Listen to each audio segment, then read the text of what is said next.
NFL Game Day kickoff presented by our friends at Pizza Hut. My name's Rich Eisen. That's Maurice Jones-Drew. That's Pro Football Hall of Famer Michael Irvin. If you missed the first 90 minutes, Michael's already talked up the Colts prior to the game against the Cowboys tomorrow. He's already front-loading his opinions about how good the Colts are, well. Hoping to talk them up, the Lou Holtz style, to kind of forget about the fact that we need to win this football game.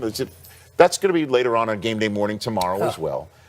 So the AFC playoff picture. Look, Chiefs fans are all upset about the way the game ended on Thursday night. That's understandable. It was a 15-point unanswered string of points for the Chargers. But the Chiefs win out. They're still the 1 seed. They've got the old destiny control right there. If they slip up at Seattle or home against the Raiders to finish up, and the Chargers sweep their final 2 games, home against the Ravens at Denver, then the Chargers are the 1 seed. Should the Chiefs and Chargers split their remaining games and the Patriots win out and they're all 12-4, guess who's the 1 seed? No. Yes, sir. Really? Yes, sir. And now the Texans obviously need a little extra help and win out as well. If they want to be a 1 seed, they're in the mix for a bye week. Where do you think they stand amongst, however, these 4 teams that we're looking at? And you could throw the Steelers in too if you wish. You got 3 division leaders in a wild card team that's vying for a 1 seed right now. What do you think? Yeah, for me, they're 4th. And it really, it's just how they played. I mean, they went on a great 9-game winning streak, but when you lose at home late in the season, that hurts a lot, right? You want to win at home. You want to protect your home dirt, what some coaches say. But to see the way the Chargers have been playing over the last couple of weeks, to see the way the Chiefs have been able to adapt and play and try to eke out games and fight games and win games.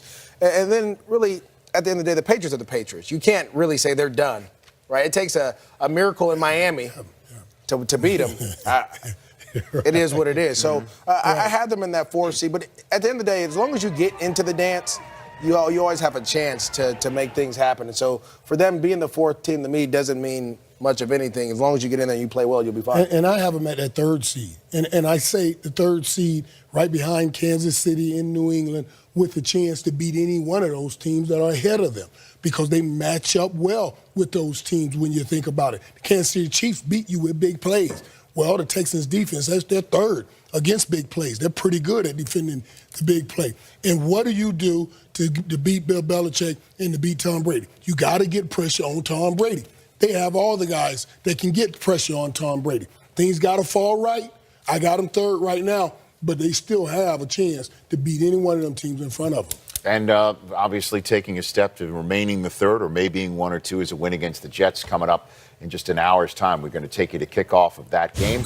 But the Texans are coming off their first loss since week 3 because the Colts went in and hit Deshaun Watson and sacked him 5 times and made sure DeAndre Hopkins didn't get any yards. The Texans defense, however, looked porous. Andrew Luck lit him up. T.Y. Hilton just absolutely loves playing in Houston. 199 yards receiving for him alone, and that's how we send things out to MetLife Stadium. Colleen Wolfe has been hanging in the hangar all day long. Colleen? Yeah, Rich, we're about to take off from the hangar after this to get down to the field, but I'm here with Reggie Bush and Mike Garafolo.